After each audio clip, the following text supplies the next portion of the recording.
ነው ትዳር እየበጠበጥሽ ያለሽው አንቺ ነሽ። ማን የተቀናበረ ፎቶ ላይ ያለሽ ፎቶ? እሱንም አየሁት። እሱንም አየሽው? ሪልን ያስታውቃል። አየሁት። ለማንም ሰው ማሳየት ይችላል። በደንብ አየሁት። እሱ የተነሳውንም ፎቶ አየሁት።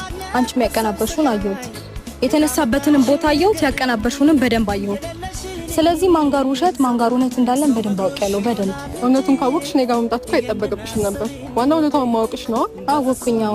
ነገር ግን አንቺ ደጋግመሽ ህይወቴን እየበጠበጥሽው ስለሆነ ነው የመጣሁት። ላስቆምሽ ነው የመጣሁት። መጀመሪያ እኔ ማንንም ህይወት አልበጠበጥኩም። ከዚህ በላይ የምትበጠብጪ እሱን አምነሽ መቀበል ካልቻልሽ መብትሽ። ከዚህ በላይ የምትበጠብጪ ትዳራቸው የውሸት ነው እስከ ማለት ድረስ እኮ ኦልሬዲ ደርሰሻል። ዱባይ ነው የተጋቡት። ለምን ቤተሰብ ጋር አይደለም? ዱባይ ለምን ማርስ ላይ አንጋባም? አንቺን ይመለከትሻል። እሺ ዋሻው?